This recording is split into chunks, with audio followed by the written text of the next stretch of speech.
I'm Maria Menounos, and you're tuned in to AfterBuzz TV, the ESPN of TV talk. Now, let the buzz begin. Hey everybody, happy Saturday. Welcome to AfterBuzz TV's Dishin Days, where we give you a full dish of this week's episodes of NBC's Emmy Award-winning soap opera, Days of Our Lives. I'm your host, Tony Moore, and I am joined by my full gaggle of gals still in quarantine. We have... Michael Mattis. Yay! I never with an unmade bed. I know. I was like, what's going on with that bed back there? But it's laundry day. It's laundry day at Shea Mattis. And of course, we have bum. Hey everyone, Chelsea Overrocker, and my bed is made. Well, and good for course, you. Giving us the decor, the purple, the coiffed hair, we have. Hey y'all, Tammy Gavea. Good to see y'all. you. Yay! Welcome Missed back, you guys. everybody. As you guys know, last week was Michael Mattis's birthday, and if we were in the studio, we would have did a big hurrah and everything like that. But since he wasn't here last week, I got this. Happy birthday, Michael Mattis! Oh, thank you. Are those biscuits? No, they're Rice Krispie treats. I made them yesterday. Oh, I made even them for better. me, but then I used this for presentation for you. So happy birthday, Michael Mattis. No, he gets to enjoy them. I'm going to set them aside over here. I will eat them in your honor. Great. I will enjoy them in not my honor. Whatever. I don't know. But thank you so much. You're welcome. Thank you guys for tuning in live. If you haven't already, make sure you like us and follow us on all social media platforms. We are Dishin Days on Facebook and Instagram, and _Dishin Days on the Twitter. The @ is still on stay-at-home orders. Also, if you are a lover of soaps, make sure you tune in to the GH Report for General Hospital. Restless Wrap and Bold Breakdown are on hiatus right now, so tune in to that once we're able to leave our houses. And if you're listening to us on the Apple Podcast, hello podcast listeners, make sure you like us, subscribe, and give a comment. We like to know that you like it and love it and want more of it. All right, let's get into it. What did you guys think of this week's episodes of Days of Our Lives? Really good. Favorite week. The last 2 weeks, honestly, have been amazing. But this just gave me so many emotions. It's aw, cute, and then aw, sad. There was a lot this week. A lot of stuff happened. Mm-hmm. From like beginning to end. It was good. I liked it. Yeah, I loved it. I thought, finally we got a huge big reveal. Finally.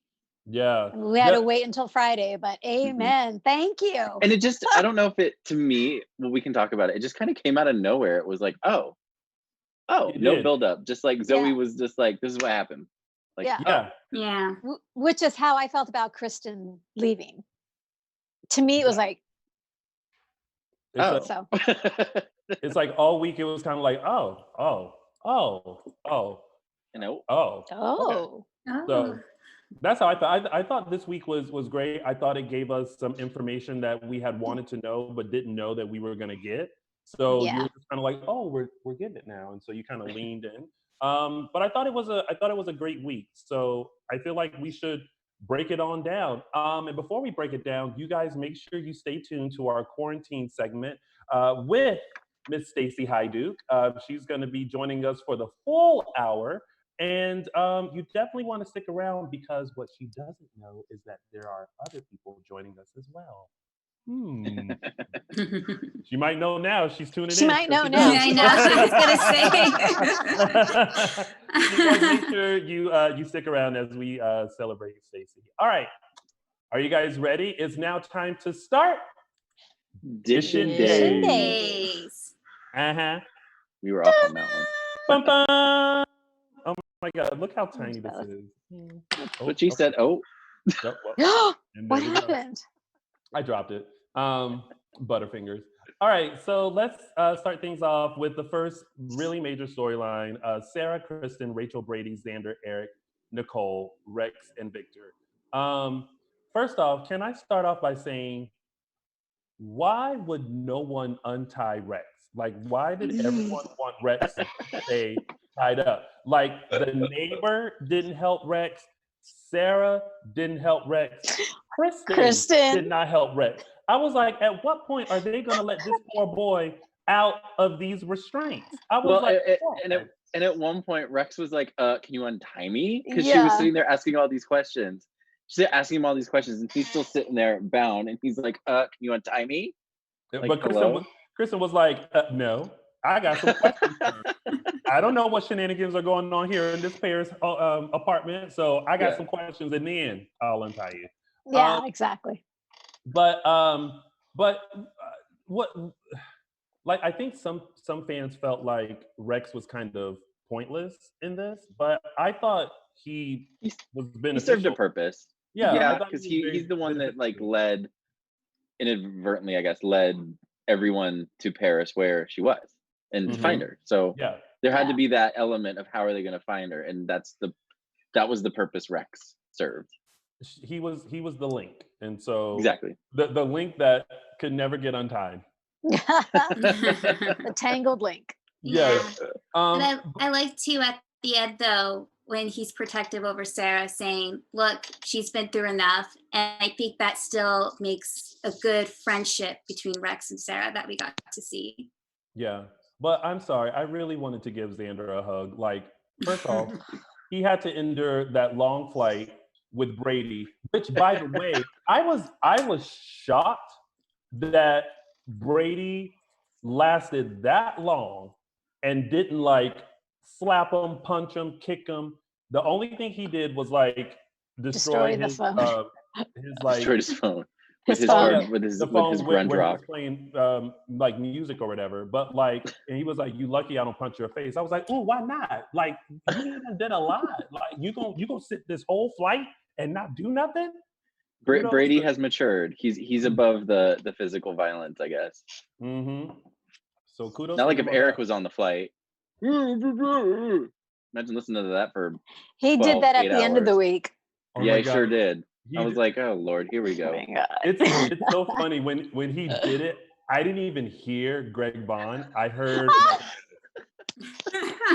I was like, that is the voice. Michael Madison is right. Like, he totally does it. I do not lie. I cannot tell a lie. That's funny. You're right on point. But what I do like is that, and kudos to Days for doing this, was they had a moment with Sarah and Rachel, and kind of explaining everything that happened, and then taking us to the flashback of like last year with her like having Mother's Day brunch with Maggie and Xander coming, and then kind of reminded us of the accident. I like how they kind of reminded us in order to wrap all this up in a bow.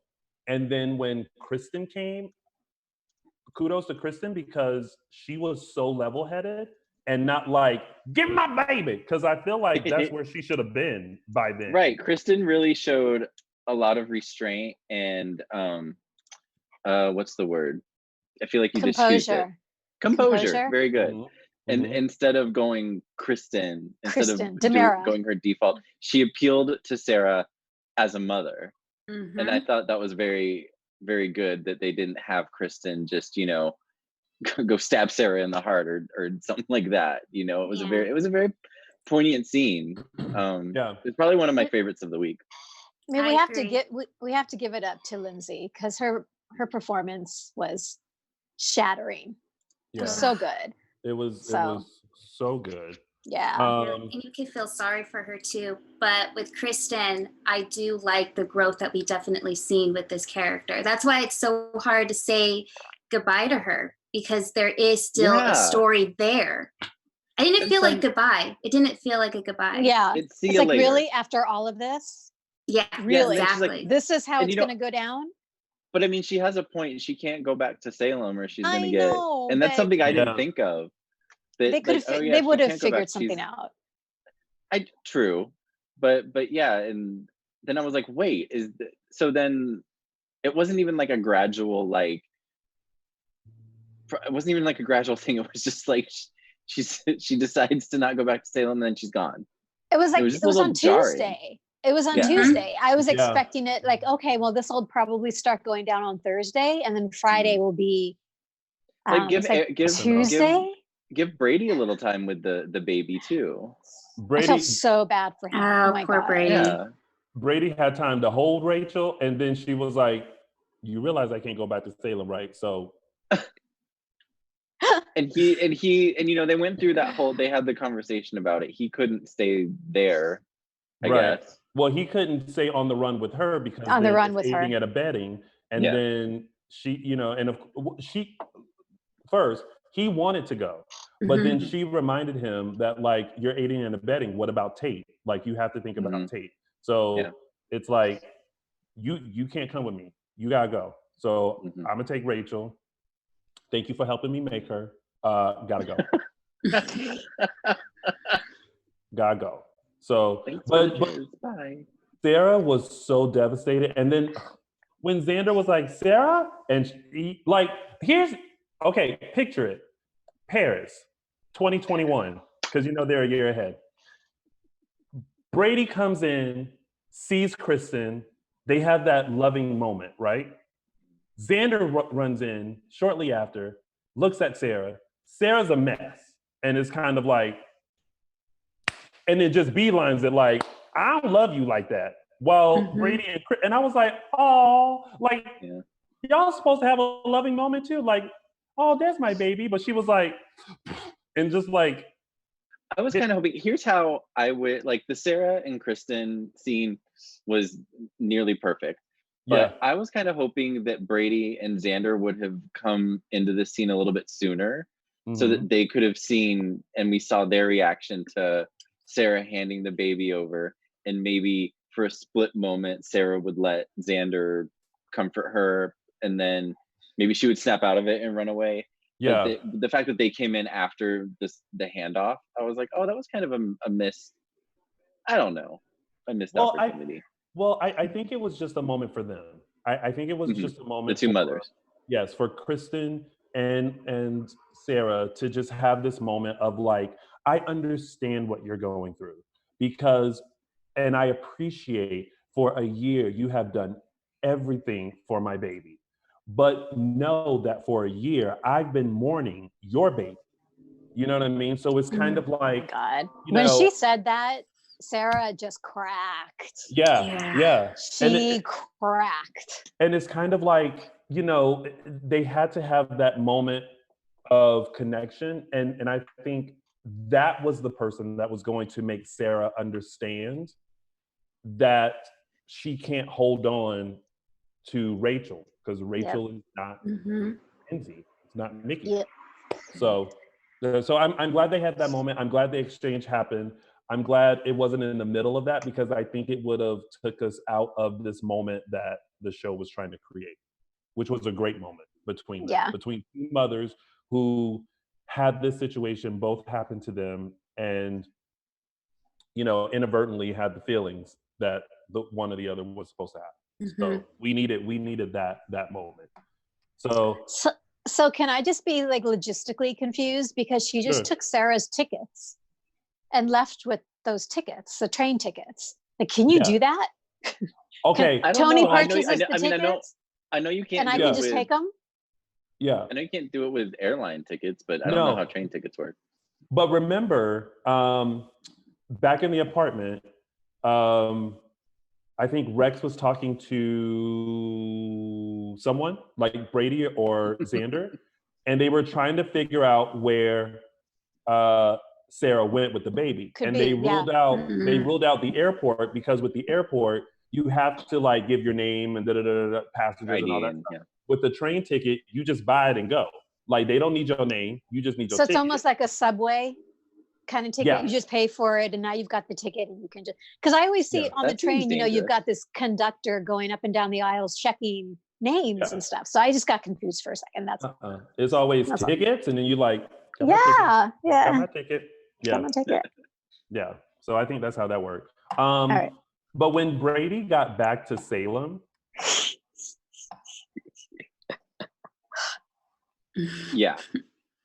I will say I'm loving Ari's length, her hair length right now. Her hair's been growing out. Yeah. It's great. I love the length. That's great. No, it's good. I'm gonna tell you what wasn't great was how we were trying to feel for Brady and the fact that, you know, he had to give up Rachel and Kristen. And out of nowhere, Eric made it about him. And I was like, wait a minute. He was like, how could you do this? No, I'm sorry. I can't do it justice.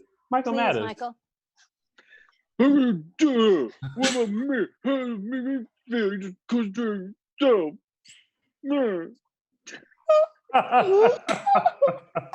Okay, so I feel like that was like not even understandable. It's like, I feel like I've accidentally ruined any kind of dramatic moment Greg Vaughn could have, because now everyone's just gonna hear that voice. So I apologize to Greg Vaughn. But do you think that maybe it was? Here's my rationale for why Eric kind of reacted that way. Because from what I've seen from Eric through this whole thing, he hasn't really had that kind of. I mean, he had the moment where Nicole revealed to him what was going on or what happened, but he's never really had like an emotional burst about it, unless I've missed something. So maybe it was just like all coming to, maybe, you know, it was building up, and it just all came out. I don't know. But what do you have to be upset about? I mean, I'm not saying it's well, rational, he's still. I mean, he thought this girl, this little baby, was his daughter from you know, for a long time. So he still feels very protective, and the fact that psycho Kristen in his mind has the baby after everything that Kristen's done to Eric. I can get he's she's the last person that he wants the baby with, and even Sarah. When she put it all together, Maggie told her, she's like, oh, she's the one that stopped Victor. I literally handed the baby off to Kristen. Yeah. Yeah. And that reminded me of that moment when Sarah said to Kristen, you're not a good person. You hurt people. Like she didn't want to give the baby to somebody who, in her mind, hurts people. Newsflash, that ain't your baby. I know. I don't understand how Sarah can be like, I'm not gonna give her. You mean you're not going? She kidnapped the baby. She's not in her right mind. Yes, irrationality. She is just like. It kills me how like on this show, like when there's a baby switch, people don't want to give up. That's not your baby. Like that's not yours. Like you have to. I'm so sorry. Like you have to give. That's not your baby. It's not. I know. There's a bond, and you thought it was, but it's not. So you're gonna have to be your mama. I'm sorry. Here you go. I think Michael and probably Chelsea and I can relate on a fur baby level. Like if we rescued a doggy and had him for a year, and then somebody said, "Oh, by the way, that's really our dog," I'd be like, "No." Okay, but here's the thing, though. If the dog was lost and you found the dog, no. Okay. But well, no, I would not want. Okay, if I found. Okay, so in my situation, I won't go on too long about this, but when we found Bimby, we actually found his owners, and they didn't want him anymore. Oh, so poor Bimby. Tammy, I told you the story. I know I told you the story. I forgot about that. Yeah, so that's how we got Precious Bimby.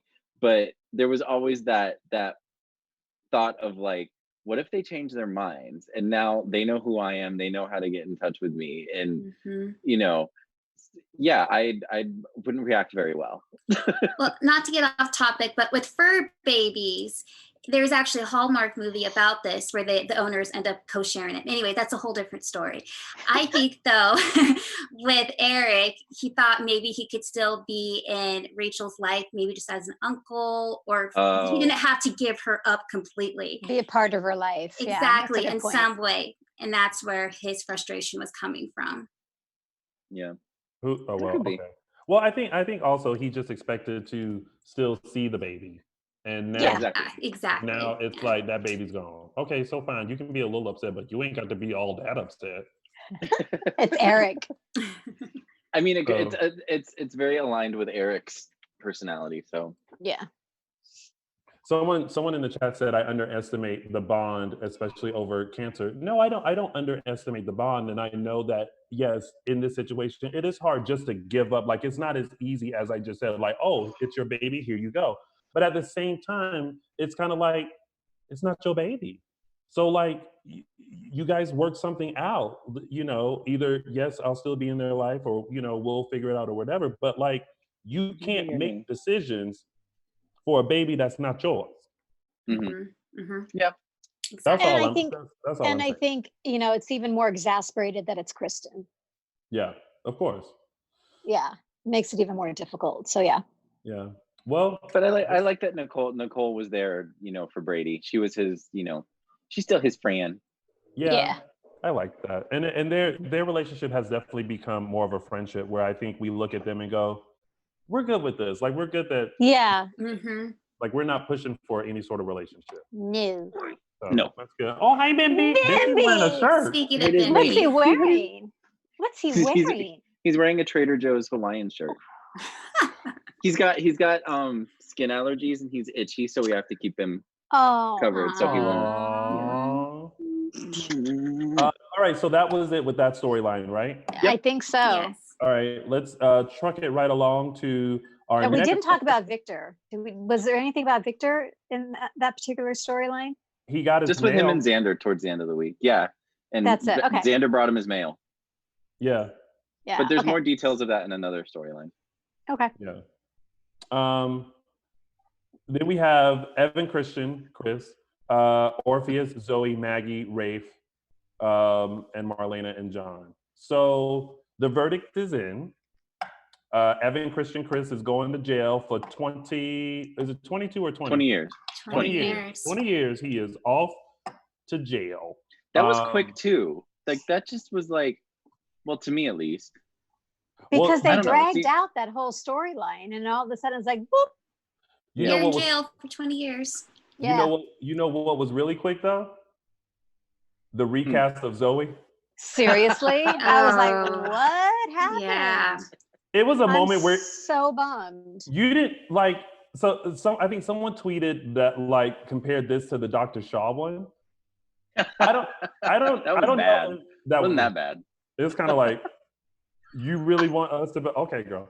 So, but with this one, I don't know if it's because I knew it was coming, because I read somewhere that like this new actress was coming in to play Zoey, but I wasn't even like surprised. I was like, all right, girl, you got your dark hair like Zoey, like, all right. The light eyes, yeah. Yeah, I'm okay, you Zoey, like, all right.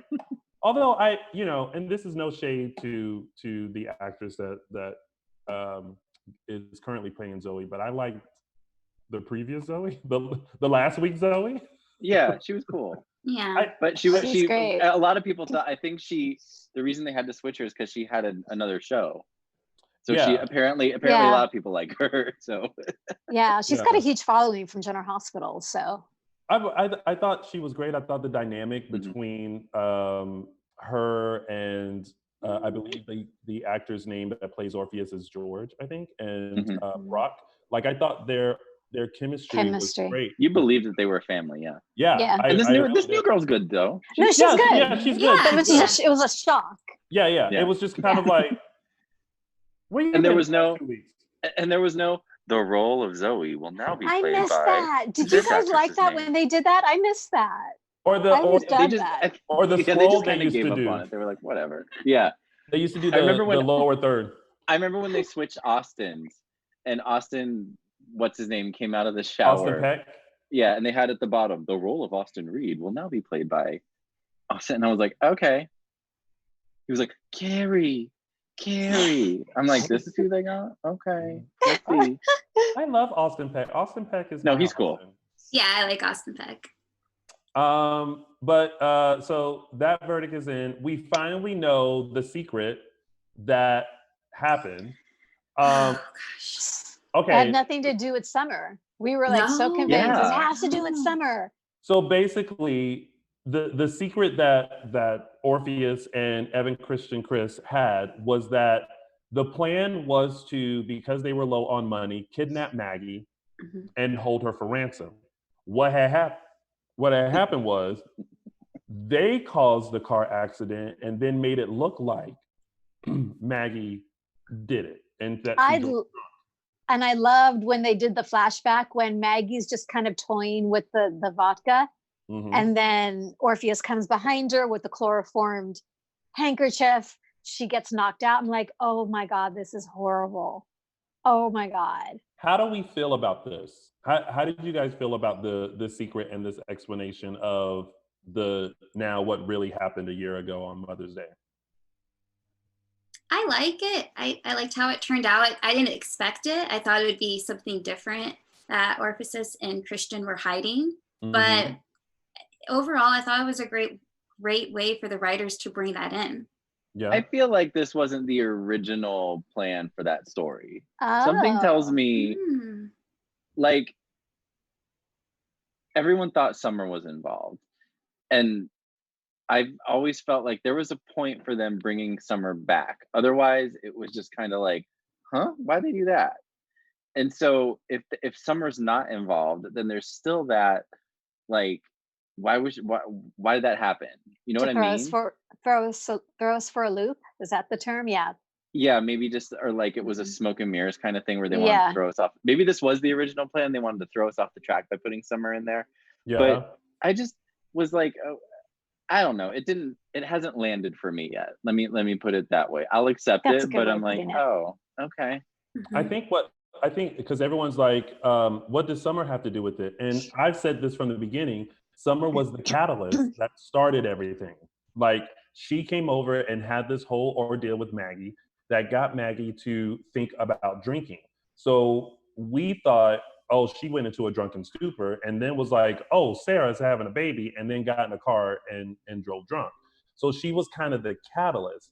But now what we know is that Maggie actually didn't even take a sip. Yeah. Oh, it just kills me. You know, she was old school. She was old school, knocked out. You know, with the chloroform. You know, like how they do like that. Yeah. Someone in the chat room said that Ron apparently said on Twitter this was the original plot. So I think the summer thing was meant to throw us off the track a little bit. Yeah. But be like, to make us think that's to make it believable that Maggie would have gotten drunk and driven. You know what I mean? To make it believable. I love Ron and his clapbacks on Twitter. He does not give. No, he does not. I love it. GAF. Yeah. Yes. Anymore. I love it. I sit on there and I'm like, yes, bitch, yes. Read them, Ron. I can just see him sitting in that house in the Hamptons with his rosé or whatever, just like, just being so proud of himself. For some reason, I see him in a hammock, like with a glass of wine, just swinging back and forth, like with his phone, and just being like, huh. Sunglasses. And it probably takes him no time to think of it. Like with me, I have to sit there and think. I'm like, no. He's a writer. He's got that. It's quick. Yeah. So Zoey spilt the beans of the secret to Rafe. That shocked me. Yeah, but I think they've already set up Zoey to not be like Orpheus and to have a little bit more of a conscience than the rest of them. And Evan Christian a conscience, yeah. Evan Christian Chris is somewhere in the middle because he's like, we shouldn't be doing this, but I guess I'm gonna do this because you're my daddy, but I'm not sure about this, but I don't want to be a part of it, but I think this wrong, but we're gonna do it anyway. Like, yeah. He was kind of making me crazy. Like, he's always stuck in these situations like, but we shouldn't be doing this. Yeah. But he's doing it. Exactly. Yeah. And then Orpheus keep getting to Marlena. Oh God. I'm like I was like when Marlena was on the phone talking about Abigail and then Orpheus walked in, I literally was like, so no one's gonna, where's the, okay, well he can just walks around anywhere and just get Marlena or by himself, but now he has a new plan on how to get money. I don't know why people just don't get a job, but okay. So do you think he's bluffing, or do you think for real he's kidnapped John? Because I can't deal with another kidnapped Marlena, kidnapped John. For real. I think he for real has John. Yeah. Or is going to get him. I don't know if he has him now, but because we haven't seen John lately. No, except the picture on her desk. Do you ever notice that framed picture she has on her desk? Mm-hmm. I for some reason I was like, yay, I'm glad he kidnapped John, because I'm pretty sure Marlena's probably tired of getting kidnapped. Well, no, now it's Marlena's time. It's the pendulum has swung, and now Drake, no, John is the one in distress, and Marlena has to come to his rescue instead of it being Marlena in distress and John has to come to the rescue. But what I also want to know is, Orpheus, how you know how much money they got? I mean, I think it's pretty. I mean, John's an Alamein or Demira, and he's got money. I think it's not as much as Maggie. Well, no, she got Kiriaka's money. This is Plan B. It's been I feel like it's been established for a while that John had a buck, or two. That's why Kate went to him years ago when she wanted to, or I don't know, when she was down and out working at the diner and she wanted to get back in the corporate world. She went to John because he was starting Basic Black because he had money. Right, but also Orpheus got a lot of kids though. Those kids got to be expensive. Oh, that's true. Anyway, Orpheus used to be a part of the ISA. You can't hotwire somebody. I forgot about that. Like you can't just hack into their bank account and just hotwire some money and then leave them a note that says thank you. He just wants to stick it to Marlena. He's just like, I hate you, woman, and I'm just going to go out of my way to make your life miserable. You should have died in that wooden coffin. Mm-hmm. Yeah. Lord. All right, that's it with that storyline, right? All right. Except for it being alluded that Maggie's going to take her life. Maggie's going to, Yes. Maggie's going to try to off herself. And that was the letter that Victor got from her. Oh, that's what, because I was like, oh, what's this letter about? But then it cut off and I was like, oh, wait a minute. That's the cliffhanger? Oh, that's what I took from it, that it was a letter from Maggie. That it was a letter from Maggie, but I didn't get that she was like, this was like, dear Victor, if you're reading this, I did it. It's because it happened right after she said something about, she said something to herself that made it seem like, she's going to try to kill herself. And then Victor got the letter. When Sarah left her, right, Chelsea? Yeah, when Sarah left, as soon as Sarah said, I'll see you soon. And she joked, I might be back in here because I did kidnapping. And then she walks away. Then Maggie said, no, you won't see me again. Right. No, like what? But she don't know yet. Once they, know. Rafe will be, because Rafe knows now. So I don't know. Someone will get her before she does it. They better. I don't like this. Yeah. And that was it for it. That was it. Okay. Yeah. All right. Keeping our days train moving right along. We have San, Jake, Gabby, Abigail, Chad, and Dr. Rolf and Jack and Jennifer and Kate and Abe and Hope and everybody else. Everybody else. With this washer, Ivy wed. Oh. I thought that was cute. Normally I'd be like, dude, get a ring. But it was cute. I was like, oh, that's cute. I don't know. Listen.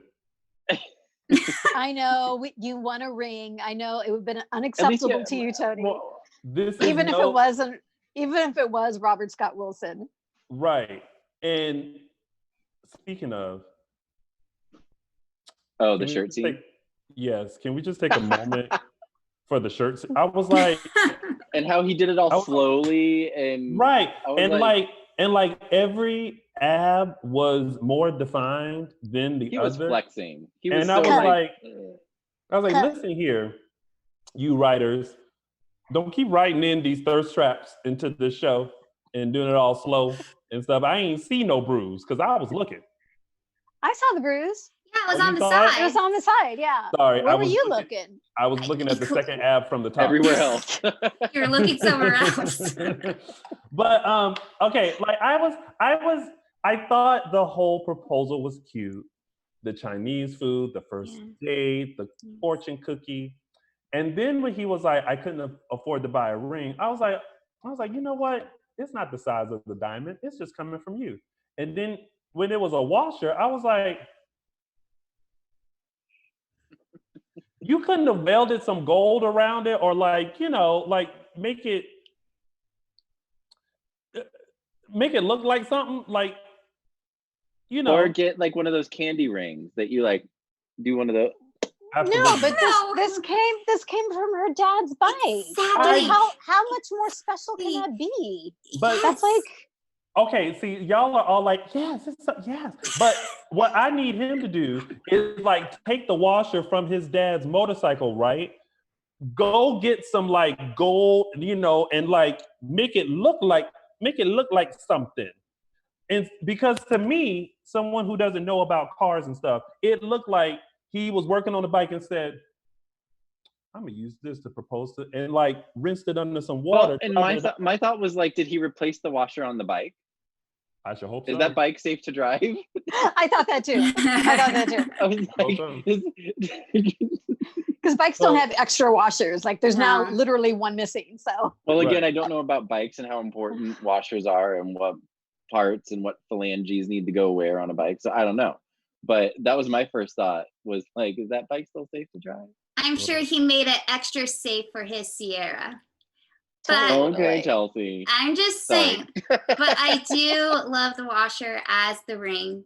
It just symbolizes just sin. It's perfect. That's why I love sin. It doesn't have to be this perfect relationship with the diamond ring. That's not why we're sin lovers. It was great. And the fortune cookie, I was all there for it too. Listen, I get it. I get it. I understand. However, because he is experienced in the welding and the mechanics of the things, I just expected more than a washer. Here's the thing though. So it's like, did you ever watch the Antique Roadshow? Nobody? No. Okay. Well, people I watched take the Frasier episode where they went to the show, but I didn't watch the actual show. People take their stuff to see if it's worth anything. And when people take paintings, as long as the painting's not been touched, like you leave the original frame, everything is original, then that's when it's worth the most. And it's the same thing with the washer. Like you don't mess with the original, like this is the original washer from her dad's bike. There's no reason to put any kind of welding. That's it. It's priceless the way it is. Exactly. Okay. Crickets. Okay. Well, listen. We get it. We get it. If Ciara likes it, I love it. There you go. So there we go. What was the comment when she showed it to Hope? Just like what you did Hope sound just say? like Hope. Hope said, I was very Hope. Hope was like, honey. oh, a washer? He proposed to you with a washer? The way she said it, though, I can't remember her exact quote, but I was like, ha! That was funny. And Hope is all in on it, despite what the concern that they had that Hope might be a little bit. And took him to lunch and gave him champagne, made a toast, and is all in. But that was a beautiful moment when Ciara mentioned how she wished Bo was still alive to walk her down the aisle. Oh yes. But I was also like, girl, she's like, me too, honey. Yeah, but I was also like, girl, calm down. You've been engaged for 2 seconds and you are already trying to plan the wedding. She had her notepad. Yeah. Yes. But let me tell you, that notepad didn't have nothing about wedding. That notepad said, will you make love to your fiance? I said, well, I was thinking, honey, I wouldn't have to write that down on a notepad and then, but believe me, you, okay? Just saying. And then we had poor Abigail. She apparently she must have slept in the Demerara tunnels, or she took herself into the secret room. Because the secret room did have a bed and some champagne, so maybe she drank a bottle of champagne, passed out in the bed. Because listen, when she came through the catacombs, she was like, "Ooh, oh." I said, "Oh, she took it she left and like slept." Okay, but then she's still having hallucinations. She thought she was seeing Gabby, but she was seeing Kate, and she thought and hallucinating that Gabby was like poisoning the tea that was given to Abe, which made her pop up and go, "Don't drink that." And I'm like, "Ooh, all these hallucinations, like, ooh, girl, pray for you." But I'm not a Mark. If Mark J. Freeman was on here or listening, he's not gonna like this next thing. This week, I really thought Chad is getting on my nerves. A little bit. Agreed. I was like, help out Abigail. Like, stop. He's trying so hard to pin this on Gabby. Yes. Yeah. And the way he like rolled in on Rafe was he pulled an Eric. He was like, "Where do you find my work?" And I was like, "Shut up." And even like I think it was either Jack or Jennifer. We're just like, "Dude, chill." Right. Yeah, what did you say, Mike? What did I say? What did you say? Shut up. Shut Whatever. Up. No. Chad is just being very nasty, like and not very sensitive, and we haven't really figured out why yet. There's got to be a reason. Like, do we know? Like, do we still think he's Robo Chad? I don't think so. I don't understand why they're even doing the storyline. Like, yeah, I understand. My favorite. There's got to be a point to it. Yeah. But I don't know. Hopefully, maybe we'll get to one. But yeah, as of now, it's just like, okay, it's been a couple weeks. Can we, if there is a point, can we get to it?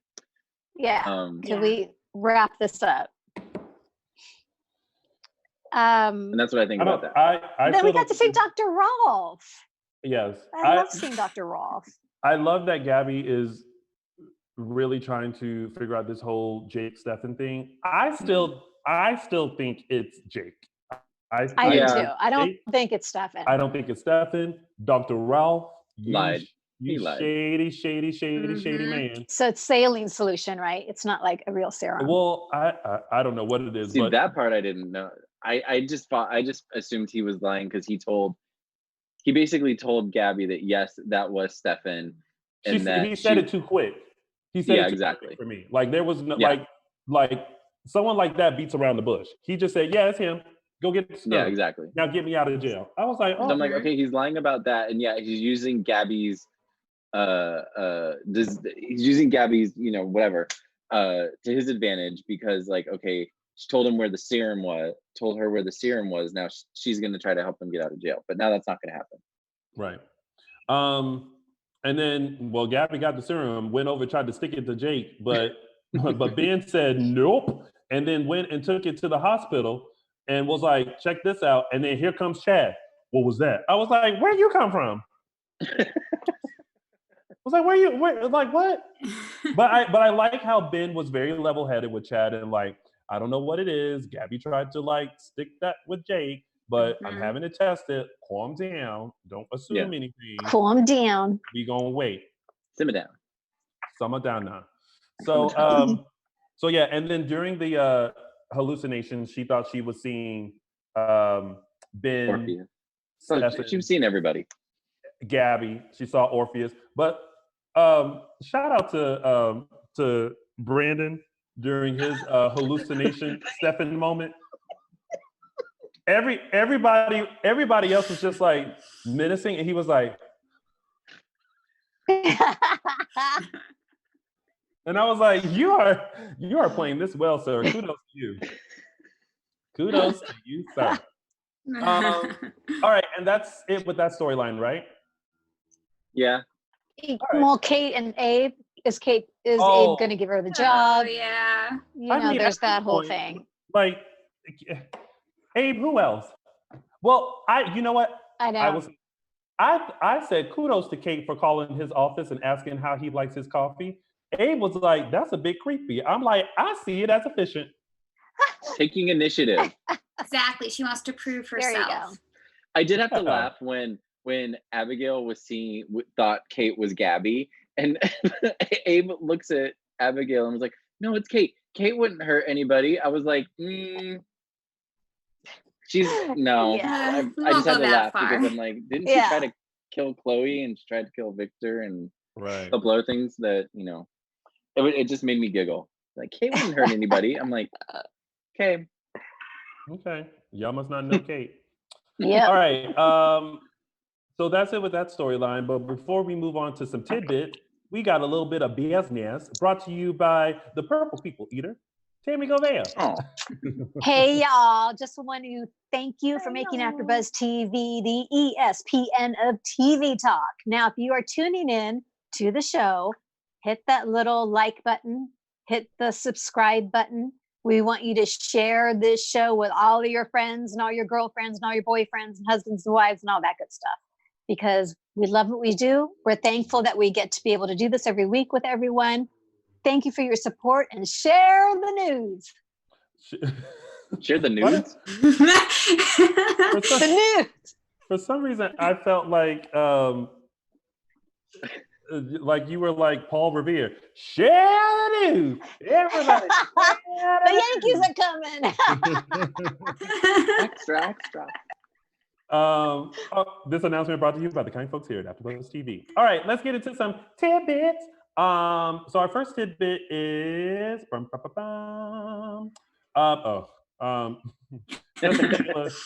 Justin, Kayla, Steve, and Hope. Yeah. They were there. I mean, I thought it was a great moment that Justin had with Adrienne at her grave. When Kayla was kind of like admitted her feelings, like yes, she was upset because and that she would have been upset with the fact that he went home with anyone else except her. I was like, damn it, Kayla. Dang it. But then it was like they went to the Brady pub and, you know, they was called kissing and canoodling, and then in walked Steve and Hope. And I thought it was a nice gesture to say, no, come. Yeah. You can come. They're like, we'll go somewhere else. Sit too. We'll go to one other restaurant in Salem. And I'm glad that Steve had a moment to talk to his sister since he missed the funeral. Yeah, that was a really good moment. I really like that. Yeah. All right, that was it, right? Yeah, that was it. I think that's it. Okay. All right. Our next tidbit is Eli and Lonnie. Basically, Lonnie was like, I'm gonna go confess that I helped Kristen. Eli was like, no, girl, don't do that. Yeah, I like how he said you always put other people first, and then you're the one that gets the back end of the stick. The short end of the stick. Short end of the stick. So I think that was really cool that he said, I'm going to protect you. You're not taking the fall for this. Right. Yeah. She tried, but she got interrupted. So luckily she did. Luckily she got interrupted. Yeah. Oh, and before we go into segments, I want to mention this. So apparently, allegedly, and I didn't know this, scenes get cut. Like, I always thought that whatever they film, they show, but apparently scenes get cut. So there was some stuff that was cut with some Wilson scenes that Freddie Smith has mentioned. He mentioned it on his podcast. You guys should definitely tune into that. But the Freddie and Alyssa show, in case you don't know. But I was surprised to hear that. Now I'm like, NBC.com, can we get like how they do on SNL when stuff was cut for time? Can we get those scenes? Can we get extended scenes? Can we get deleted scenes? Can we get that? That's a good idea. Yeah. That's a cool idea. I like it. Or maybe on the app. I mean, you know, we're always coming up with stuff for the Dual app. If you haven't downloaded the Dual app, it's available on your iPhone and Android. All right, and that was it, right? That's it. Week of days. All right. That was it. Well, that has been your week of days, and we're going to speed through the rest of this because we're going to get to our quarantine segment, and we're going to start with my segment, which is Tony's official 3 Snaps Award. Okay, there we go. All right, so my 3 snaps goes to Dr. Rolf, who basically lied to get himself out of jail. Everybody else in Salem been doing it, so there's no reason why Dr. Rolf can't do it. So Dr. Rolf, for you looking at Gabby and said, yep, That's Stefan. Now get me out of jail. I said, you better get it. You get my official 3 Snaps Award. And now it's time for Ooh, designer days. Ooh, that fashion. Elegance. Oh, Lordy Lord. Lauren Koslow, you get it this week as Miss Kate. I love that suit. Love it, love it, love it. So, jacket. The suit is by Veronica Beard. The jacket is the Brock. That's kind of funny. Brock Glen plaid blazer and the tall Glen plaid wide leg pants. Lauren Koslow, you are a boss bitch, and we hope you get that job. You get this week's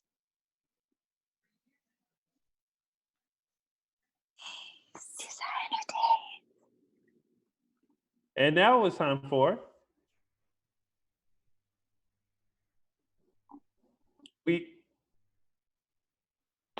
are, it's authorized. Let me tell you. It's authorized. We're going to tell you right now. Sidebar. We are legal. All right. This week's Caption That Photo comes courtesy of the fortune cookie proposal. I was hoping for dirtier answers, but I got what I got.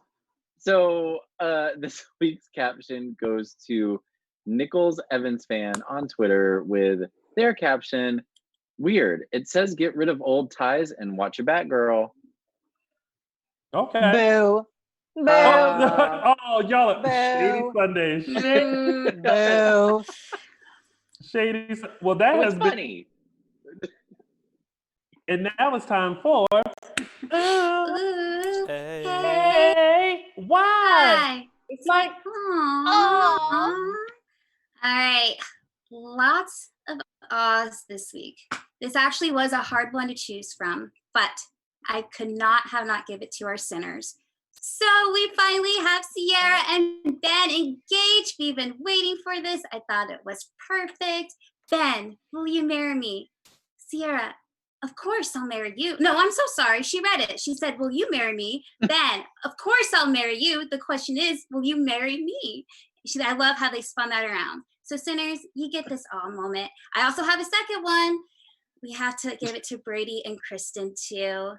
Oh gosh, that was just a cute moment where they get to be a family for 3 seconds before Kristen and Rachel had to leave. 3-second rule.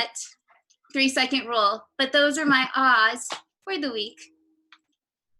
Okay. Ooh, Oh, hey, why? It's like aw. All right. And of course, shout out to Me World for his old shiz moment of the week. I have retweeted that so that you guys could take a look at that. So cool. Make sure you do that. And now, very quickly, it's time for some news and gossip. AfterBuzz TV News. All right, a quick reminder about 2 events happening this October. First up is Salem Proud, featuring Chandler Massey, Christopher Sean, Greg Rickard, and Brock Kelly. Then our Dishin Days Quintennial event featuring Eric Martzoff, Brock Kelly, Jen Lilly, Kate Manzi, Billy Flynn, Stacy Haiduk, Paul Telfer, and Scott Stillshone. Both events will take place the weekend of October 10th and 11th at the Burbank Airport Marriott here in Burbank, California. To get all of the info and to buy tickets, visit SpectrumCelebrityEvents.com.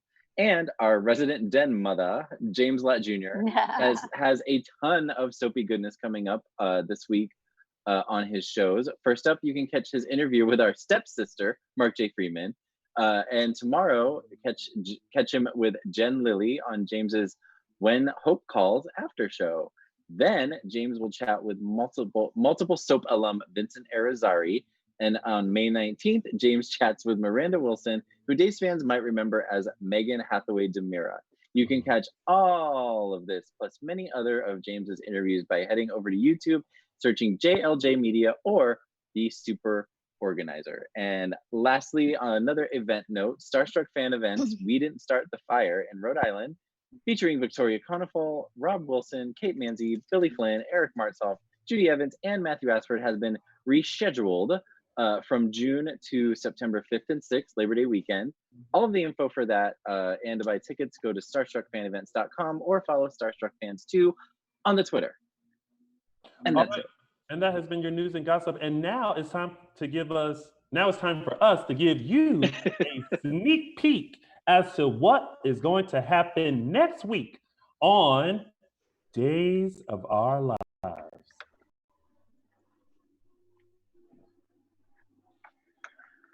Coming.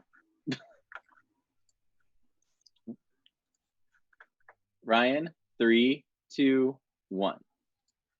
And then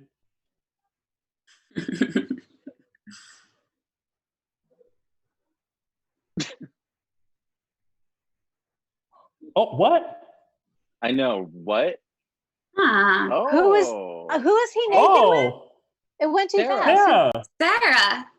What? Yeah. Right. Sarah. Oh my goodness. Drunk Sarah? Listen, Probably. We all know how Sarah gets when next week is gonna be good. Okay, Yeah. Eric marks off of this. Brady wouldn't do that to her, to Kristen. He wouldn't do that. Well, no, who says that they? Well, no, we just saw them in the hotel. Who says that they should? All right. Yeah, well, he's all glistening and naked, so. Love it. My mind's going to go there. Eric Martzoff is always glistening when he's naked. All right, well, Tell me I'm wrong. Next week looks like it's going to be something to watch. But now it is time for our quarantine segment. And it is time to bring in our lady of the hour. Here she is. It's connecting with Stacy Haiduk. Hi! I can't see her. Stacey. Where is she? There she is. Look at girl. you.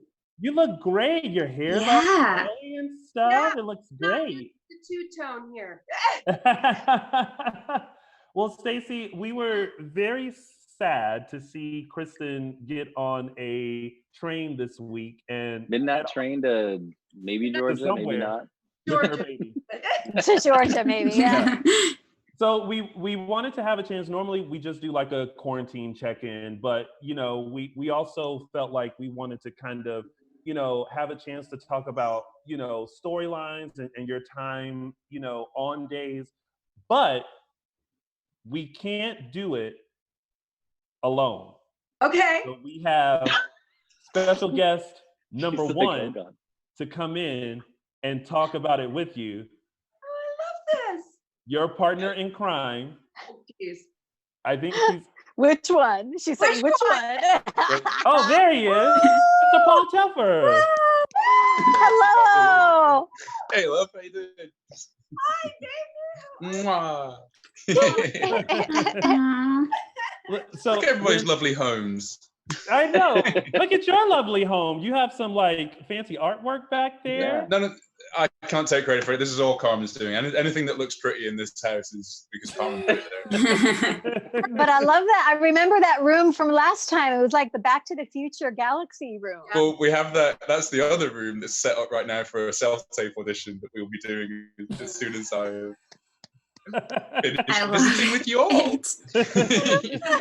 Well, we saw that Kristen, Stacy left this week, and so we wanted a chance to kind of revisit some fun moments. And you two were definitely a blast together, and we definitely realized that when you came and saw us last year back in July. Right.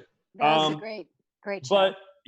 But before you guys had one more scene together in the hotel room where all was kind of reminded and revealed. How was it for you two to kind of get to play together again? Because Xander and Kristen kind of went, all right, we got our stuff. And then this was a moment to kind of remind us of the plotting and the scheming that, they both did. So how was it? Well, speaking for me, we were on set all this at the same time. We're in the studio at the same time. We weren't getting to work together.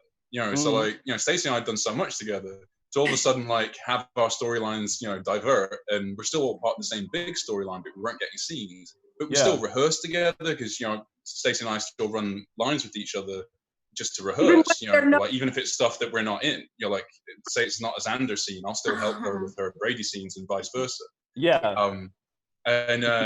So we were chomping at the bit to find. We've been saying really want to get a scene again, but it's funny because I think I specifically did have in my head So I remember when we came on After Buzz and we were talking about like how we would like stare each other out and everything and all that.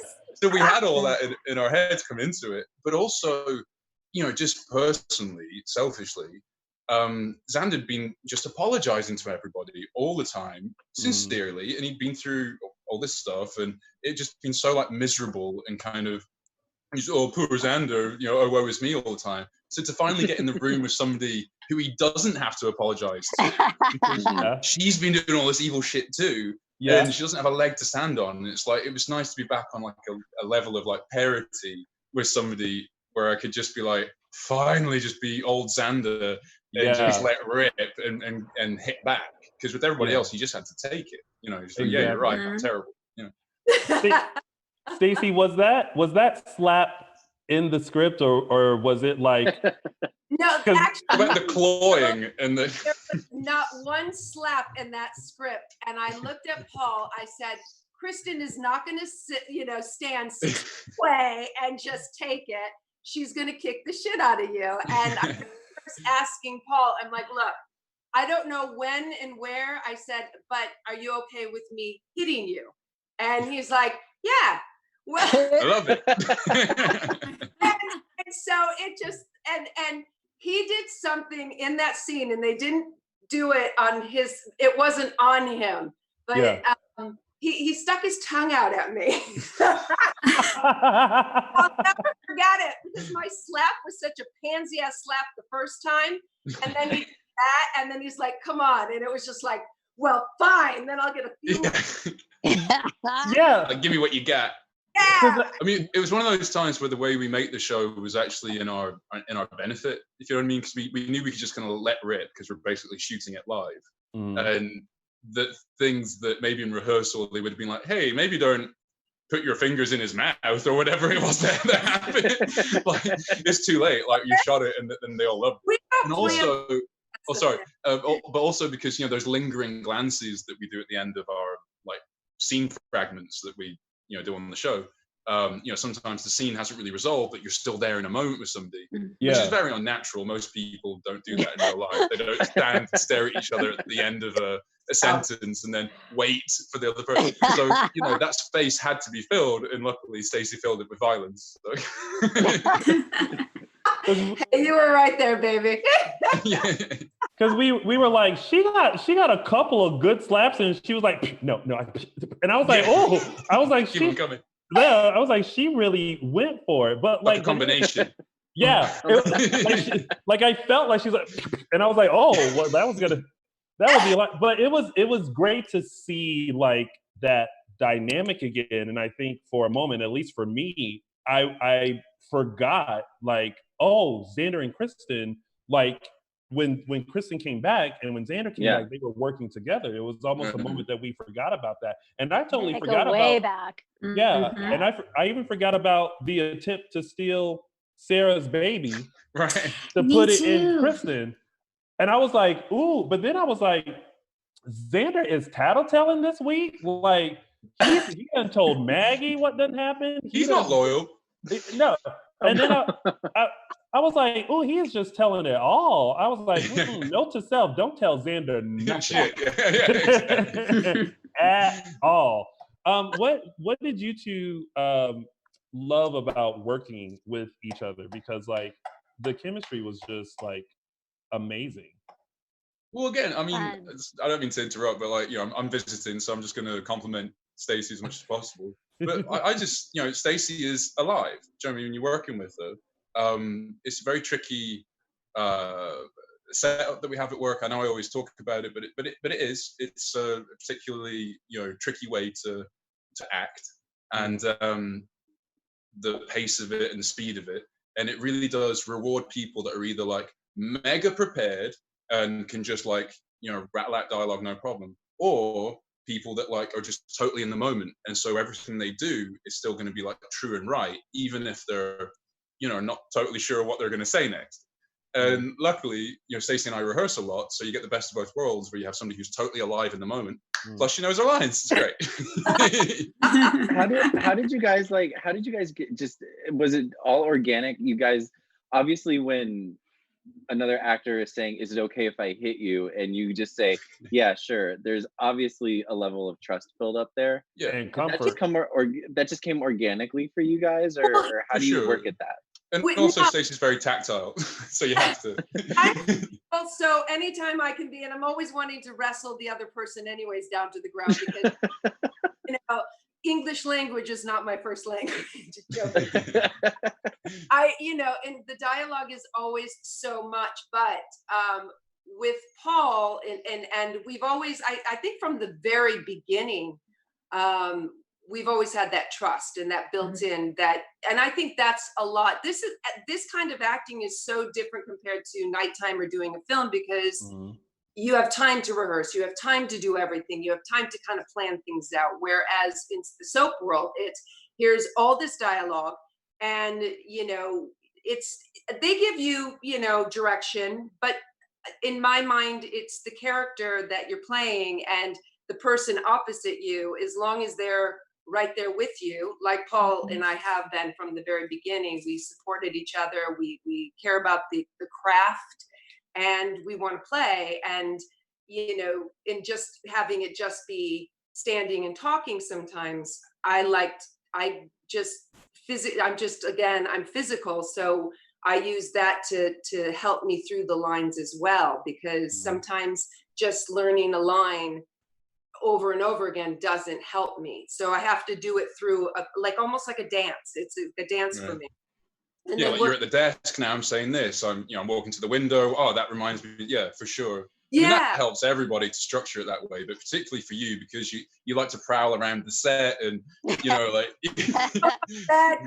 claws into things. And I mean, if I could just curl in everybody's arms and they could hold me while I do these, things, fine. No, I that's why I love working with Paul. I love working with you so much, and it's always such a treat for me every time, because I know there's that trust. There is that trust. I'm not going to beat the crap out of you, because you could beat the crap. I don't know that I could. What did you two think about the baby storyline? Because I think when we got into the time jump and everything was starting to unravel, and then the discovery that Rachel is Mickey is actually Rachel, and then seeing everything that happened with Xander and Sarah, what was your take as you started reading the scripts and going, oh, this is where we're going? How did you guys? Stacey, had you ever had a child on a daytime show before? Have any of your characters been mothers? They've never let me. She had a cat. She had a first cat. A stuffed animal. Because at the beginning when they did this and that Kristen got pregnant, I was so excited, and then that she lost her baby, I was just like, "Are you kidding me?" And with that cat. But then it was the journey, and then I remember, Albert always kind of just, the breadcrumbs. Know that your baby doesn't die, and I'm like, really? Did I actually have a baby? And so it's exciting. I mean, that whole storyline is I really enjoyed it. I know they've played it, had it on many, many times before in the past, but that I get to play it, and that it's all this switching and crazy stories. It's a beautiful journey. It was fun. It's fun to play as an actress. Yeah, I mean, for me, I was conflicted only because I was super grateful to be so featured in a storyline, have so many episodes, and be part of a whole big sweeping storyline for the first time, really. That was the first full year that I managed to. I think what's airing now is coming to the. No, there's probably still a couple months left of that contract that I did, but that was the longest I'd ever been on the show consistently. But yeah, if you'd asked me what storyline I was expecting and or hoping to be given as a rogue villain who is kind of a flirty sexual guy, I wasn't necessarily expecting to immediately fall in love with somebody and get given a baby. No, that was a bit of a jarring move, but good. It made me work harder and actually have to do some of the things that I'd always been a bit worried about in terms of being a soap guy, some of the more romantic, softer more melancholy stuff that, or even melodramatic stuff. Because up until now, I've been pretty shouty and funny. And so the thing that's been nice is doing all of that, going through all of that, becoming sympathetic to to a segment of the audience that used to either just disregard or only see me as like a one-note villain, and then not totally lose all the people that just like the one-note villain. And what's nice now is like you start to see all that's getting seeded back in again. Like where he starts to realize that he's better off being he's better off being a bad person that tries to do good things every now and then than a fake good guy. Yeah. Whereas Kristen's just like, whatever. Give me my baby. Oh, she's not just, she's mixed. She's got a lot of, passionate craze inside of her. So yeah. I will tell you, Paul, like we all have been feeling for Xander because like we realize like what a good guy Xander actually is. And so it like suckers. Yeah, Suckers. I know. Full. It was the shirtless scene with the gray sweatpants. I think that's what it helps, right?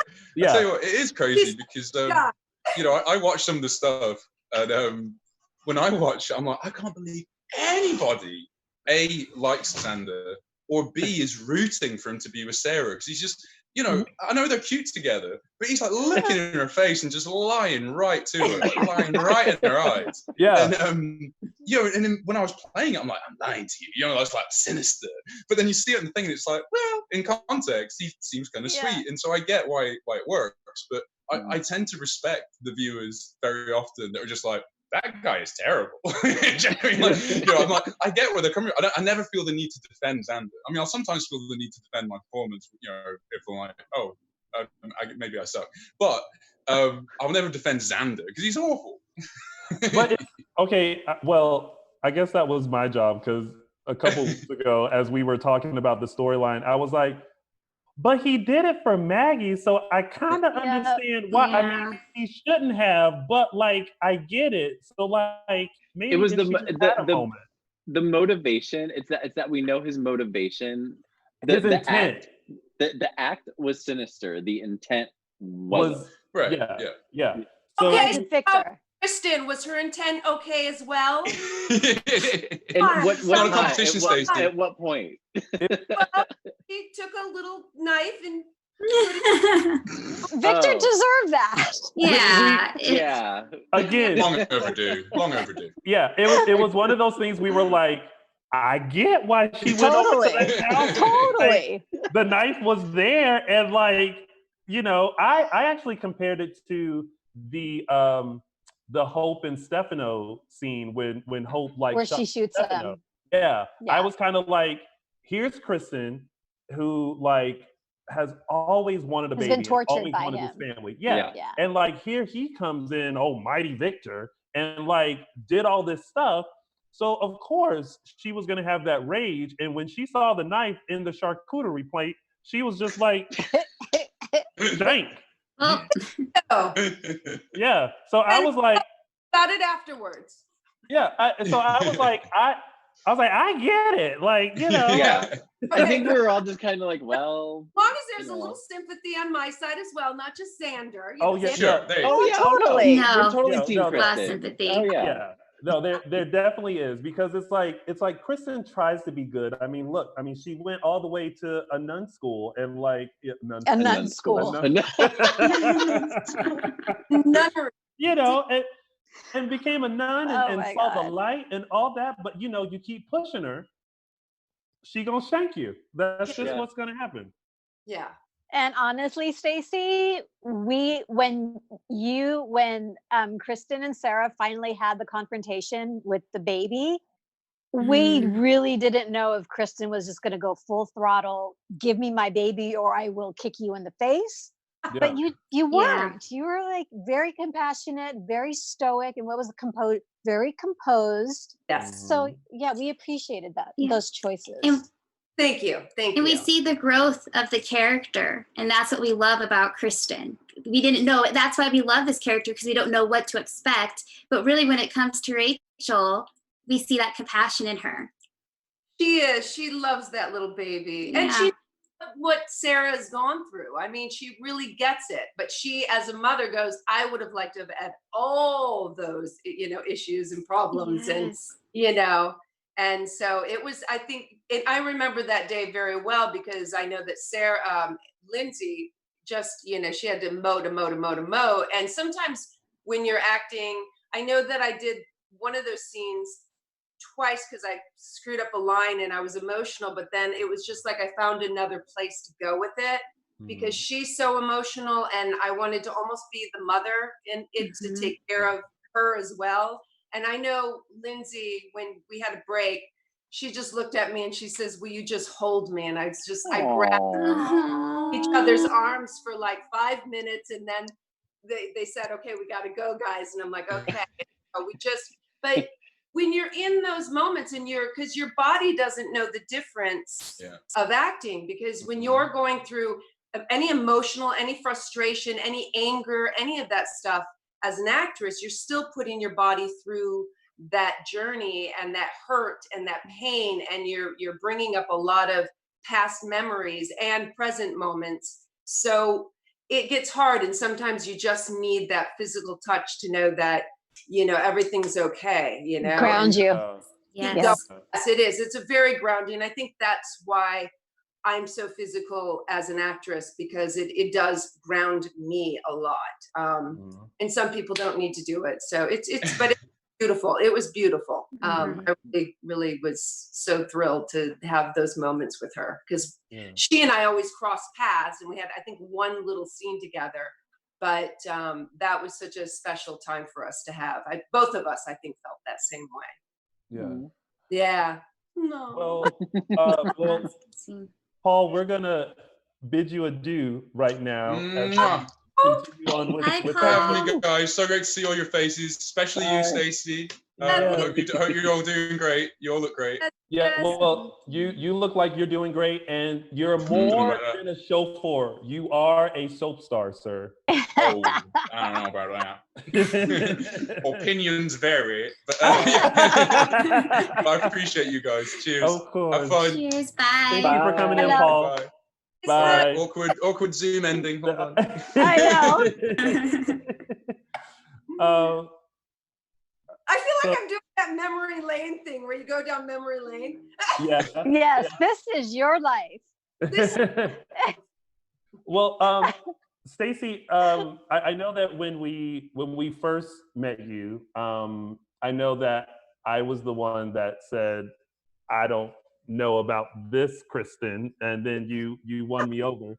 I told you I was your champion. He was kind of like, I don't know. I was like, nope, she's got this. I remember her from YNR. I was like, listen, she know Eileen Davidson. I don't know who she is. And then I heard that Susan voice, and I was like, oh, who is this woman? It was the Susan voice. The fact that she got Susan down too. Yes. Just But how did you now seeing the journey from the beginning when you got the call to doing the teeth and really learning Kristen to honing it as her own up until this journey now, like how have you felt about your journey as Kristen DeMare? Wow. I mean, yes. I mean, how I was scared to death going into it because I know that Eileen, this was her thing and this, so when they asked me, again, I was so excited to do it because an actress wants to work. And so when I was in that first, I guess it was the first month and a half, 2 months, every day it was, yes, you have to prove yourself as an actress. You have to prove yourself to the fans that you're not just some, actress who's coming over and taking over somebody else's role. But because I know what Eileen did, but it was my job to make it my own personal journey. Stamp. Yeah. So, Susan was hard at first. And I think I told you, every day I was freaking out in my room, crying every night, waking up in the morning saying, get your shit together, Haiduk, and get on that. And it doesn't matter. You'll do it. You'll do it. You'll do it. You'll do it. And I said, you have no time to even have any negative thoughts. You just have to go in and do it because it was so much. And I remember, you know, it really, really helped when all the actors and the crew and the directors were all just, it was almost like hands on me, you know, support and love. And I really felt that from day one when I was on that show. Yeah. And so the journey, when I came back, God, I honestly, I really feel blessed that I've gotten to have such an amazing storyline from day one when I came on. I didn't know where any of this was going to go. They told me a little bit of, you know, they only know like 2 weeks in sometimes. So they told me this is kind of where we're going with it. And with Ari and the whole Nicole, you know, the mask thing. Yeah. But what a journey. What a journey. And yes, I am so grateful that I got to have such an amazing storyline, and that I got to get pregnant. I mean, that you have to, in the soap world, I know that being pregnant is something, a big deal. So I was thrilled. Yeah. Well, we have to bring in some more people who were a part of the Kristen Demera journey. So Ryan, if you can let our guest in. Oh, look at her. Oh, pretty in pink. That is a look. Dang, designer days right there. It is. I actually thought it was Molly Ringwald. Right. We have, of course, Miss Lindsay Godfrey, aka Sarah Horton, looking gorgeous in pink. Oh, you got dressed up. I'm so glad. I almost wore a dress too, but I couldn't do it. I was in pajamas until literally 5 minutes ago. Well, I was like, I'm gonna throw on this kimono robe. Come closer, I can't hear you. Gorgeous. Lindsay, thanks for joining us, Lindsay. We appreciate always having you. And of course, we also had to bring in your partner in crime, Mr. Eric Martzoff, as well. Why are you sideways? Who's sideways? There's Eric. Am I sideways? Wait, hold on. Yeah, there we go. Is that better? That is better. It's a party now, y'all. How's it going, y'all? Hi, Stacy. So hi, Eric. How are you? I'm in quarantine. Oh, I'm sorry. That's terrible, Eric. I'm losing it. Is everyone else okay? No, I'm doing great, Martzoff. Look. Wait, I can't see you. Wait, what are you wearing? It's a little casual number, Mark. I've never wanted you more. Yeah, I'm breaking out stuff I haven't worn in years. I don't know. I don't know. Look at me. What am I wearing? You look like you're a tourist in Hawaii right now. Yeah, quarantine is gonna be insane. I don't know. I'm digging the shirt, Martzoff. You popped on, and I was like, wow, that's actually a really good shirt. We all look like quarantine ended, and we took that coupon we got from Groupon to go to Cancun for $29 and put on our outfits. Yeah. We're going on a cruise. We're going on Royal Caribbean cruises. We're like, whatever. They're only $28. We're going. Are you getting those? It's literally cheaper to go to Cancun than buying a Jack Daniels. Yeah, yeah. They're like, come on back, people. The water's fine. We're good. Yeah. So can we talk about cruises for a minute? Yeah, almost please do. No cruises go well. I think unanimously we should stay off cruise ships. And said that I had to work on my sister's 30th birthday, so I wouldn't have to go on a cruise ship. Lindsay, do you know one of my first professional jobs was a singer on a Hawaiian cruise ship. Oh my God! Did you vomit? Are you serious? I was a performer on American Hawaii Cruise Lines. I don't think they exist anymore. Wow. And I did it for 9 months. I was on a boat, and when I say a boat, now they're floating cities. This thing was small.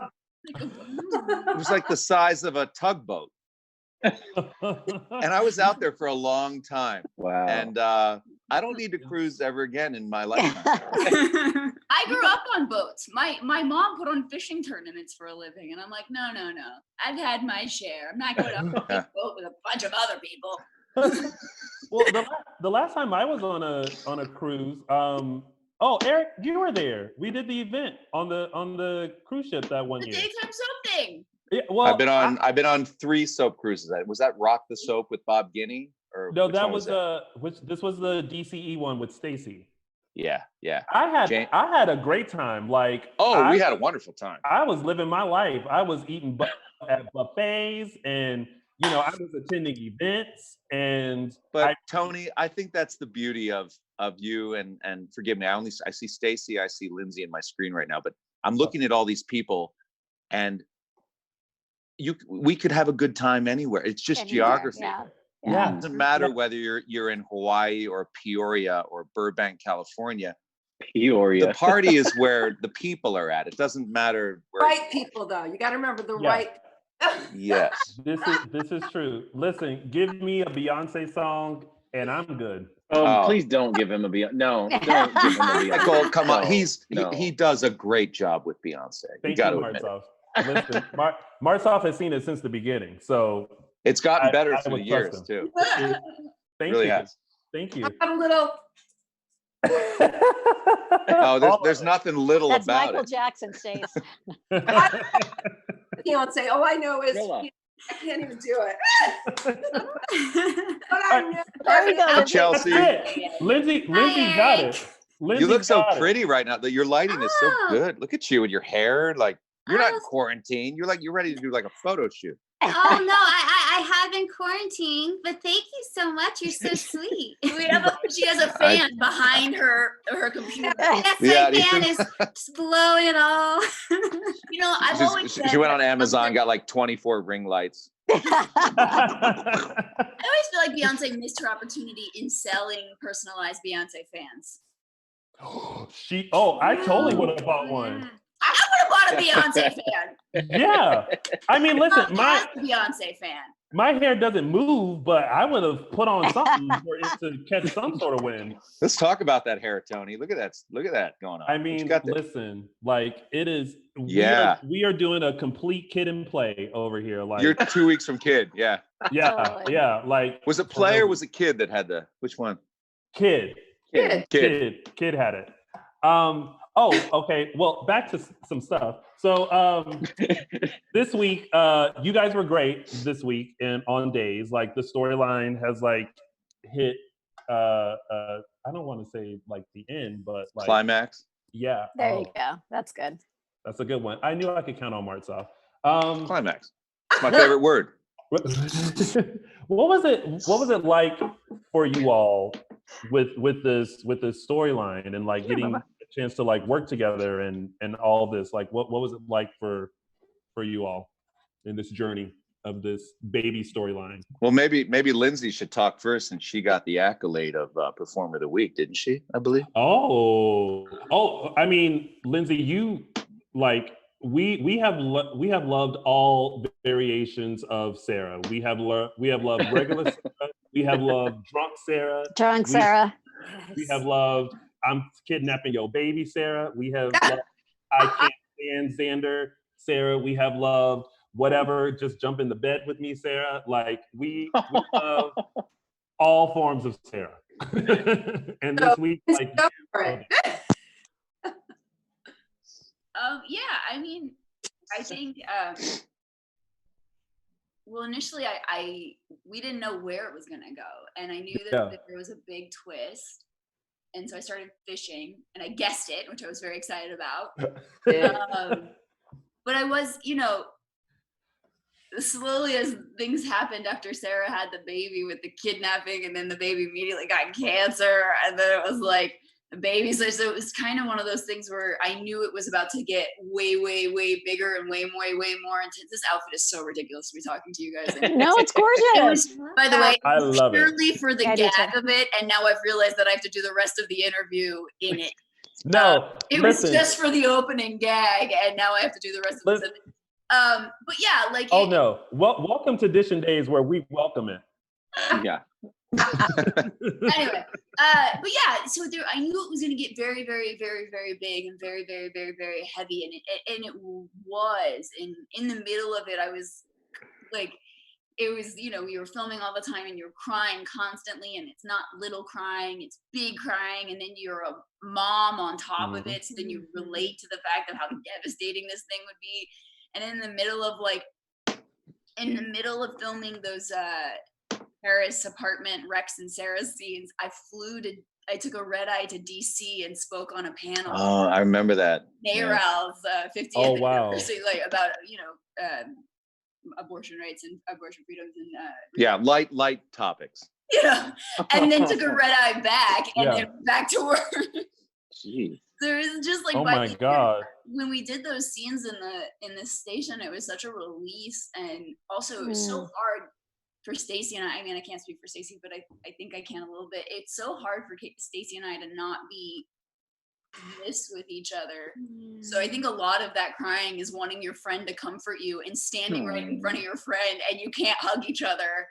So when we finished those scenes, it was the end of that storyline, the end of all this, and then Stacy and I can hug. We sat there, I think, for like 10 minutes afterwards and saw the holding, and it was so grounding and so beautiful, and I'll never forget it. I loved it. I loved those moments so much. And I was saying that we never really got to have many scenes together, and when we finally did, it was, I mean, we could have sat on each other's lap with the baby. Everything would have been, I would have It's just Sarah and Kristen co-parent the child and together. Well, I said that. I was like, why can't, you know, Sarah and Kristen raise it? I know we both thought, why can't we just beautiful, they'll make it happy. Why would you do that? I mean, I'm such a good father to Tate. You would think you'd want me in your baby's life. You are. Turn around. Wait, do you know who Tate is? I forgot. Wait, his name's Tate, right? Is it Tate? Yeah, it's Tate. It's Tate. I have kids that are all over the United States now, and I don't know who they're with or how they're doing. I'm not the father of the year. Or you might be. Yeah. Can someone answer this question? Why would no one untie Rex? Like this whole week, he just kept asking for someone to untie him. And Sarah put a minute, the neighbor didn't see it. Kristen was like, you're not getting out till I get some answers. Yeah. Brady, I don't think you had to go through that because no, when I walked in, he was untied, I believe. Yeah, but like, already untied. No one would untie Rex. And for a moment, I was like, bro, I think you're just going to be tied up this whole week. Kind of was. And Kyle's such a good sport. Like, I love Kyle so much. And he's so much fun. Like, I love Kyle as an actor. I think he's such a funny actor. And I think his things are so hysterical. So, you know, poor Kyle did. He just had to sit there forever. No, I know. And, you know, Kristen probably enjoys a little tied up, you know, watching a man tied up. So it's not so bad. You know, she did it with Brady. You get Kristen and Stacy confused so much. I was gonna ask you, Eric. Like, you need to separate.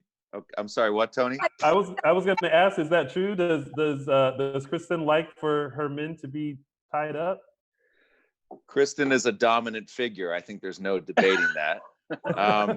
But what she is, I mean, she's always been a dominant character. I mean, when Eileen, you know, generated Kristen DiMera, there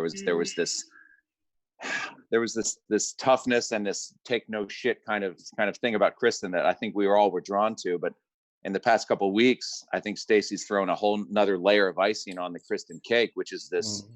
I've always wanted to be a mom. I just want to have a child, and at the end of the day, Brady knew that for years and years and had to make this decision to let his love of his life and his daughter go and be where they needed to be. But those were tough scenes because we also knew where Stacy was with the show and kind of in disbelief about it. Like, you know, how do you build this up like this and say, okay, now you're going to take a little sabbatical for a little while. So I was a little unnerved at that time. Because there was such good stuff happening on stage, and when stuff like that happens and when stuff is clicking, you go with that. You don't stop that. You let it keep going. So the four of us, including Paulithan, have such a good dynamic, and it's such an interesting like switcheroo where like I'm the good one and he's the bad one, and then Brady's the good one and she's the bad one, and Brady and Sarah have always been very, very tight, and Xander and Kristen, they're such an interesting group. So when they do let us tell stories together, it's so much fun. But I always find like we can find really fun stuff in there that because we're working together. It's really rich. Yeah. It was a shock for us when they said on Soap Digest, they were like, Stacy Haiduk out, and I was like, Stacy Haiduk who? Like, I only know one. And I don't, like, where is she going? Like, is there? And what did you say, Stacy? I think you corrected the whole situation. And what did you say? I said I was shocked too. And I knew that. I'm like, wait a minute, no. And I'm like, hey, wait. It was this whole jump, and I'm like, I have to remember, where we are and what it was like back then in September. So yeah, I get you, Tony. I felt the same way. Yeah. Well, a goodbye on Days of Our Lives is anything but. I know, but even my daughter said, "What? You're gone?" I'm like, he likes to move. Ron likes to move the chess pieces around. Yeah. And he's good at doing it, but it's hard for someone that loves their job. There's no one in that studio that loves their job more than Stacy Haiduk. Yeah.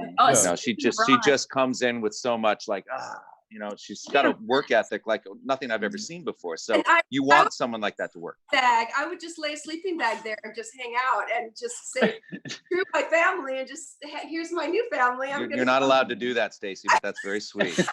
Stacy had my favorite line, and it's such a good line. And you said to the character, in fact, I pointed it out to Brecken. You said to Sarah's character, you said, I'm so sorry that my joy is your loss. And I just thought that was such a great line. And I meant to write Ron because it's such a fantastic line. It's it encapsulates the whole thing. Oh, it was perfect. Yeah, it did exactly what it was. And it was. Yeah. He's a good one. We were talking about that scene, and there was a mention of wishing that Xander and Brady had came in earlier. And I was like, I actually appreciated just the two moms having that moment together to kind of connect and really understand each other, and Kristen to come in so grounded, not like she was going to shank Sarah, but like, she was very kind of the person that needed to make Sarah understand what it is that was happening, because everyone else was trying to, but no one could get through to Sarah like Kristen. Yeah, and I think on soaps, it's such a like, for me, I love working with Marta Doodle and Paulithan as much as, possibly can, but I think it's so rare on soaps to see like a genuine friendship between women. And I think that they did such a great job, and Stacy and I have done kind of a fun work to establish this like weird friendship between Sarah and Kristen, as this very unlikely. You see Sarah being very gentle about, Kristen's loss of her baby and stuff. But any moment that you can see like two women and the power of female friendship on soap, it's so rare. And I wish they would focus more on these friendships rather like so much of this, because there's still conflict in friendship. Yeah. And you're both moms, so you could just tap into that maternal stuff like that. And it does natural to watch that. Yeah.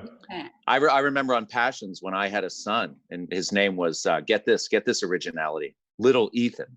Yes, I remember Little Ethan. His name was Little Ethan, and I was Ethan. So it made sense. But if I could go back, I realized back then I tried to play it as best as I could, but one of the beautiful things about acting is if you have that life experience, my God, you can tap into it. I didn't know what it was like to be a dad. I could pretend, but these two ladies, they've been through the ringer with their daughters. They know what it's like, and to lose one, are you kidding me? Forget it. Cut off my leg before you take my daughter, right? Absolutely. So.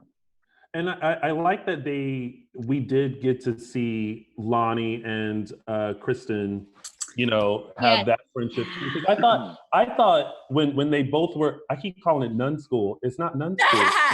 It's a convent. It's called a convent. A convent. Nun school. Although I kind of like nun school.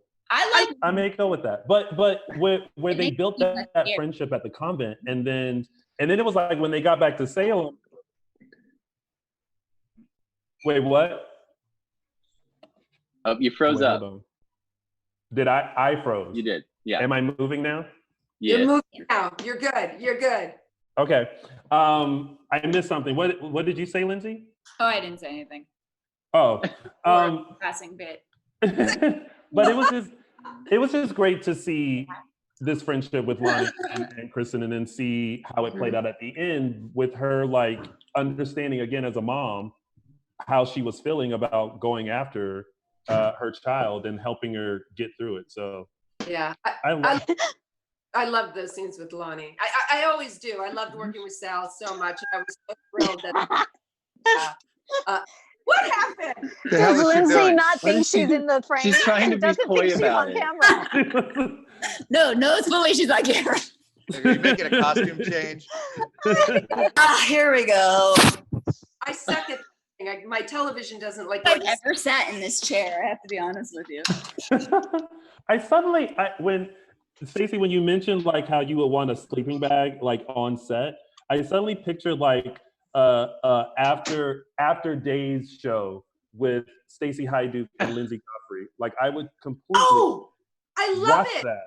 We like, could just Lindsay, we could just walk around in the studios at night and nobody would be around. I'm staying after work, which we all know I get the F out as fast as possible. I don't. I just love it. Kidding me? Like quarantine has been the greatest thing ever. This is like this is a dream situation for me. I'm at home. Yeah, it's not that bad. I don't have to leave. There's snacks. There's a pool. I can wear this crazy thing. I don't have to sit still for hair and makeup. Not so bad this quarantine. Quarantine is something else. I feel like I'm cooking stuff that I haven't ever thought about making, like Rice Krispie treats. Made those yesterday because I had a craving for them. Did you put Red Hots in them? Red Hots. Do you remember just that? regular. Red Hots in the Rice Krispie treats. Oh my God, that sounds so good. Yeah, it sounds good. That sounds. I have a new fondness for string cheese. Oh, me too. Because it's just fun. It's fun to take them off and try to get the right size piece, and it's just fun. It's like a puzzle. Yeah. And you eat the puzzle. You shove the puzzle in your face. We have this game it's just called the Brass Hook, and it's literally a hook is on your wall like this, and then there's a string. I saw it. And you just throw. Stacy's played it, and you just throw, and that thing passes endless amounts of time. Wow. And you're either very good or you're terrible. There is no in between. I gotta say, has anybody else connected though with people that they probably never would have connected with if it weren't for this pandemic? For sure. Yeah. Like through virtual, Yeah. mind you, but I've had like 3 Zoom calls with my college roommates that I haven't talked to in like 20 years. Mm-hmm. I'm doing a music video with my band from high school. Wow. Like a virtual one. We're all gonna take footage of ourselves and like put it together in like this little bit. I haven't talked to these guys in like 20 years. I have this new relationship with this guy at Total Wine and More that I see a lot and we talk a lot. So I'm like, I realize I'm making relationships that I never would have made, and I don't know. It's true. Yeah, I have. That's kind of like, I mean, I've been reconnecting with people, so that's been fun, including my old college roommates.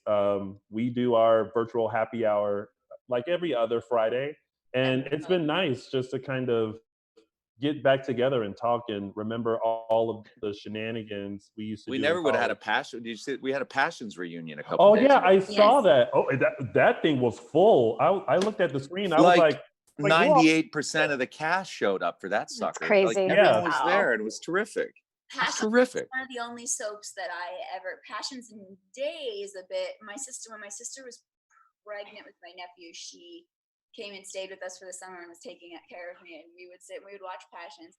Although I was very young, so I don't remember a lot of it other than Martimmy's. I remember Lindsay Martin's hair. I remember I had my hands in that hair a lot. Yes. Yeah, all I remember, and I literally, I had Lindsay Hartley's hair had such an impact on me that I literally was talking about it today to Brecken. Really? About the most beautiful hair. It is ridiculous. It's like, well, I don't want to share too much about my personal life, but I do like hair and I like to touch it. Yeah. And my hands would get stuck in her hair because there's just pounds of it. Pounds. Magnificent.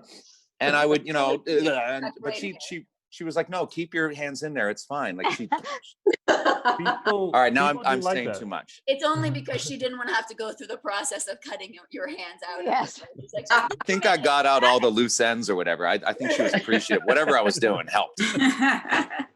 All right, well, guys, I have to be the bearer of bad news, but our engineer is telling us that we have to start wrapping up our fun little party here. But I just want to, and everyone else can kind of chime in. Stacy, I completely appreciate everything that you've done on the show and like what you've done to bring Kristen to life as your own. You know, we talked a little while ago, and when we first met, how I was kind of like, I don't know about this, but you've definitely, won me over. So like, it's been a beautiful journey to watch. So thank you for. Thank you so much. Do you notice I'm like crying? Aww. I only have to say something nice, and I'm just like, oh my god. And we really look forward to seeing Kristen back. Like, yes. Sooner rather than later. Oh yeah. I'll be back. Yeah. Hashtag bring Kristen back. But hopefully when she comes back, she ain't got to go to jail for shanking Victor. I'm just, I'll talk Victor out of it. Don't worry about just that. Blackmail him. Yeah. Drop the charges. And then when she comes out, like, everyone is friends. Her and Sarah can hang out. She's got Brady. Like, it'll be great. We can walk baby to the park. It will be delightful. You guys, thank you so much. Oh, thank you. Thank you. We love you, Stace. We love you. We appreciate you. Love each and every one of you. Thank you, Lindsay. Thank you, Stacy. Thank you, Lindsay. Thank you, Eric. Bye, guys. Bye, you guys. Bye, everyone. Bye, you guys. I'm not going to leave. I'm going to sit here and with my. Fine. You can. I don't know how to leave. Oh, Stacy, you can totally stay as we close out the show. Okay, so, before we head out, y'all, very quickly, because we went way over time, Ryan's probably having a fit. Let everyone know where they can find you on social media. You can find me on social media at ML Mattis on Twitter and Instagram.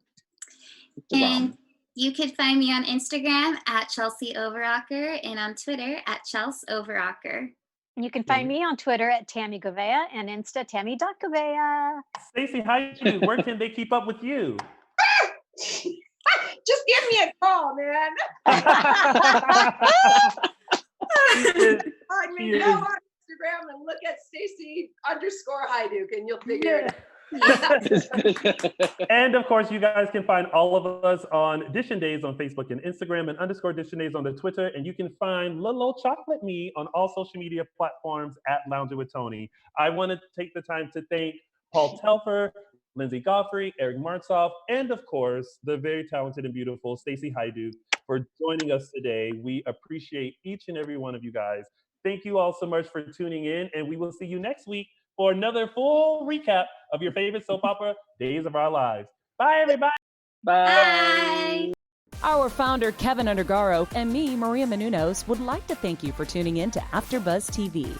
Remember, we're not just the first, we're the biggest in the world, and we're the only destination for all your favorite TV shows. Whatever you crave, we've got it. So go to AfterBuzzTV.com and check out our lineup. Buzz you later. The views expressed herein are those of the hosts only and do not necessarily reflect the views of AfterBuzz TV or its owners or principals.